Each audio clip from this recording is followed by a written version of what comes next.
Hai minasan, konnichiwa. Di video kali ini kita akan lanjut belajar biologi di bab 1 ketiga membahas mengenai jaringan dan organ. Jadi setelah kita membahas sel, kita akan melihat gabungan-gabungan sel itu mulai memiliki fungsi tertentu ya. Jadi ketika memiliki fungsi tertentu, mereka akan membuat yang namanya jaringan dan dilanjutkan untuk membuat yang namanya organ ya. Jadi kita mulai. Di dalam organisme multiseluler seperti kita ya, tumbuhan, hewan, manusia, sistem kita itu dibentuk pertama dari sel. Gabungan dari sel itu membentuk yang namanya jaringan. Jaringan itu membentuk organ, dan terakhir yang namanya organ itu banyak organ membentuk sebuah organisme. Jadi ini adalah struktur bagaimana cara membuat organisme. Sekarang jaringan-jaringan yang dimiliki oleh hewan itu garis besarnya ada 4. Pertama adalah jaringan epitelium.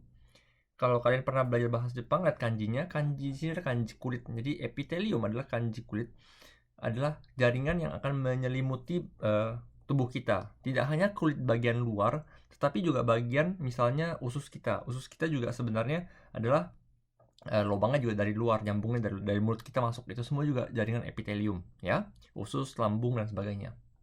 Kedua, mengenai jaringan ikat. Jadi jaringan ikat itu paling gampang kita ngomong tentang tulang ya. Kita punya tulang, kita bisa membantu kita untuk menggerakkan semua badan kita, jaringan ikat ya. Ketiga adalah jaringan otot.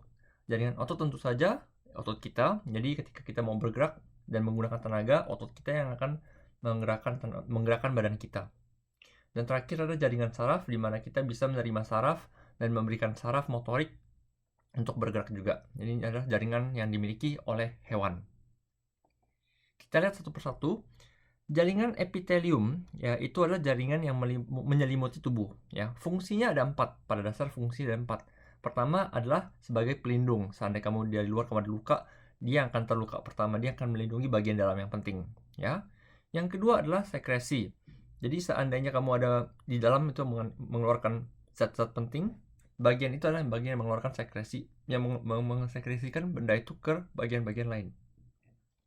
Misalnya minyak, atau misalnya bagian kelenjar keringat, itu juga semuanya fungsi dari epitelium.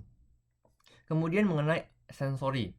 Jadi seandainya kamu disentuh sama orang ya, disentuh atau menyentuh sesuatu, kamu tahu, oh kalau di sini ada benda, oh di sini kamu disentuh orang, ada tangan di sini. Itu semua juga fungsinya dirasakan oleh epitelium.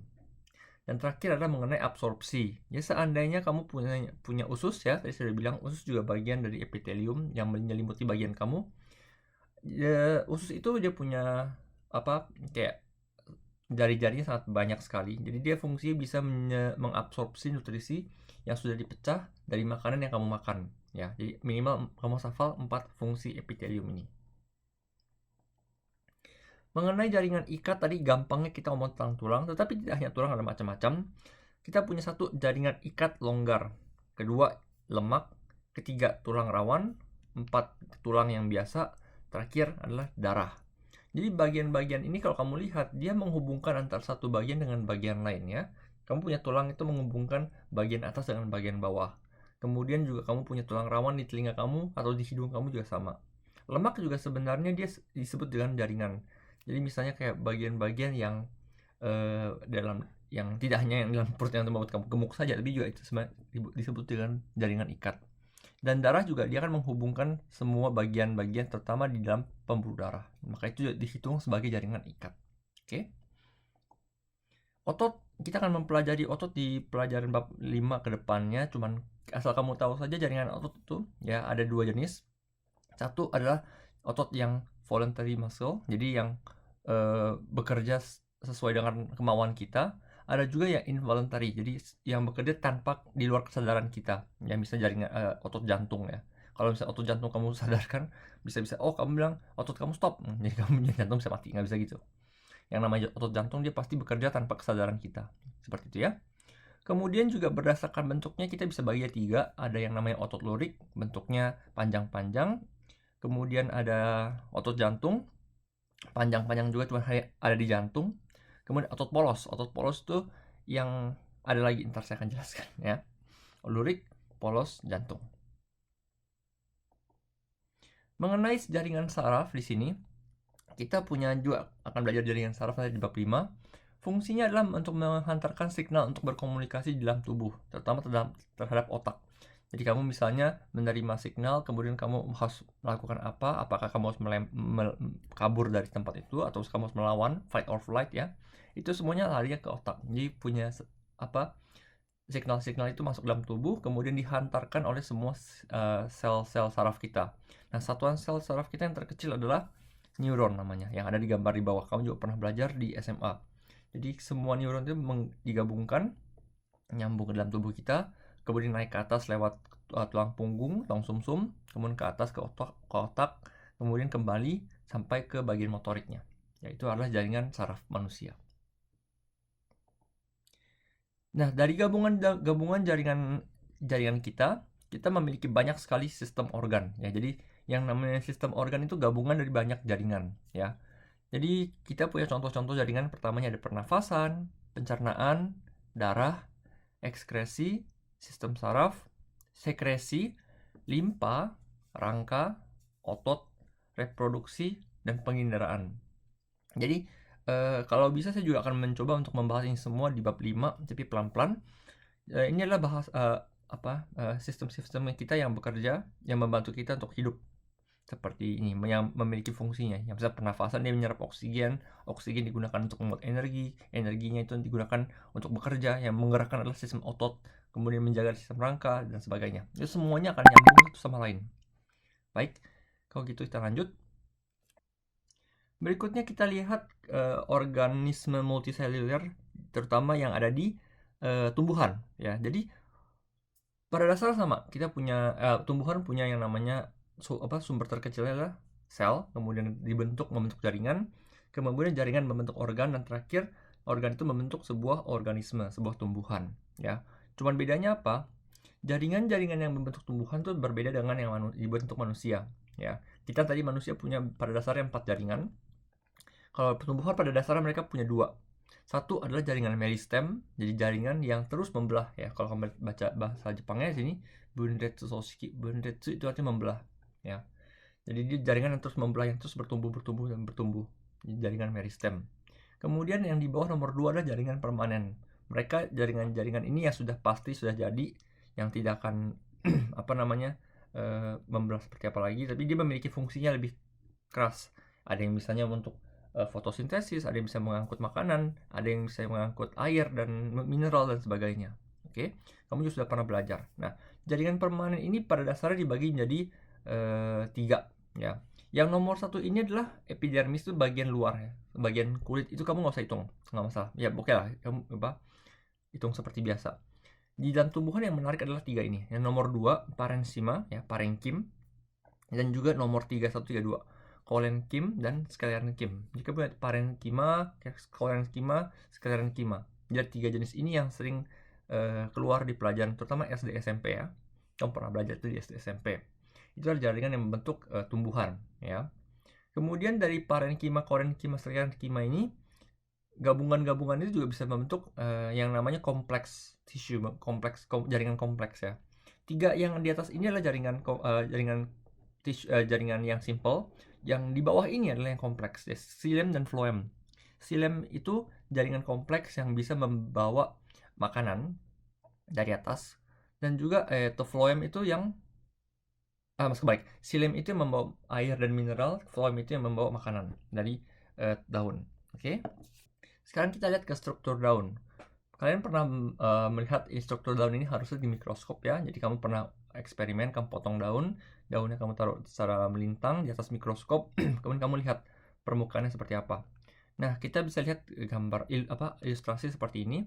Bagian paling atasnya itu bagian kulitnya, epidermnya, bagian kulitnya. Kemudian kamu bisa lihat bagian mesofil, bagian tengah ini namanya mesofil. Itu ada 2 jenis. Satu mesofil yang padat sini. Ada lagi yang renggang bagian bawah sini ya. Bahasa Inggrisnya kita punya palisade dan spongy mesofil. Jadi sama-sama mesofil. Yang atas tuh lebih padat. Jadi mereka itu lebih fokus pada fotosintesis ya. Jadi ketika ada cahaya masuk dari atas, fotosintesis berlaku di atas. Kemudian kita punya bola di tengah ini yang besar ini. Ini adalah gabungan xilem dan phloem ya. Jadi xilem itu yang mengangkut air dan mineral dari akar ke atas. kemudian dia langsung melempar bagian atas ini ke atas untuk digunakan di fotosintesis. Setelah itu bagian makanan yang sudah jadi akan dihantarkan lewat phloem. Ya. Bagi kalian yang pernah belajar juga, phloem itu adalah semacam pipa ya. Pipa itu dibentuk dari sel yang sebenarnya sudah mati. Ya, jadi sel-sel sudah mati, dia bisa ada lubang-lubangnya itu, kemudian bisa menghantarkan semua makanannya ke seluruh tubuh. Oke. Kemudian yang ada seperti lonjong-lonjong ini, sel lonjong ini semuanya ada klorofil. Ya, klorofil itu tempat sel yang digunakan untuk fotosintesis. Dan terakhir kita punya lubang yang di bawah ya, stoma ini. Stoma itu adalah lubang di bawah daun yang digunakan untuk membuang air, mengatur jumlah air dan juga oksigen dan karbon dioksida. Ya, semua gas dan uap air semuanya akan tukar-menukar di dalam stoma ini. Oke. Bagaimana dengan struktur batang? Kita punya struktur batang, contohnya yang sering keluar di pelajaran SD, SMP, itu ada dua ini, dikotil dan monokotil. Nah, bedanya apa? Kamu bisa melihat lingkaran besar ini, ya, atau lingkaran yang kecil-kecil semua seperti ini. Tumbuhan dikotil, dia punya silemnya ada di dalam, phloemnya di luar lingkaran. Silemnya di dalam, phloem di luar. Tetapi monokotil, dia punya silem dan phloem itu terikat dalam satu lingkaran kecil ini. Jadi ada silem, phloem, silem, phloem, silem, phloem seperti ini, ya. Jadi ini ada salah satu struktur yang menarik di antara monokotil dan dikotil. Tetapi yang pada dasar sama, silem itu ada di tengah, phloem itu ada di luar. Kenapa? Karena akar itu akan mengangkut dari dalam, kemudian bawa ke atas, nutrisi dia lempar lewat luar. Oke, jadi silem di dalam, phloem di luar. Dan ini struktur akar kita punya tadi sama, silem dan phloem. Silem itu ada di tengah, phloemnya ada di luar. Ya, jadi akar itu memiliki rambut akar yang sangat panjang. Fungsinya untuk mencapai air atau mencapai nutrisi yang ada di dalam yang sangat dalam di dalam tanah.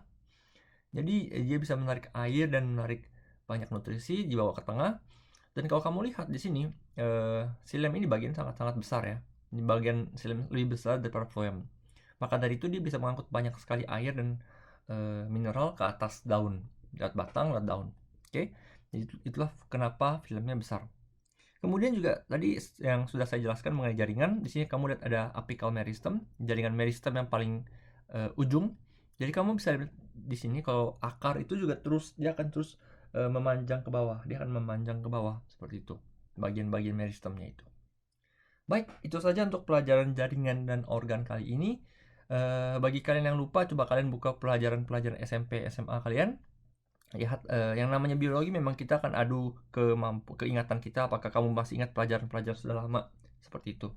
Tetapi tentu saja berdasarkan dari semua hal-hal yang sudah kamu hafalkan ini, nanti ketika kamu ketemu soal IJU, kamu akan melakukan sedikit analisis, baca soal yang jelas, kalau ada eksperimen seperti apa, harus diapain, apa yang berubah, dan seterusnya.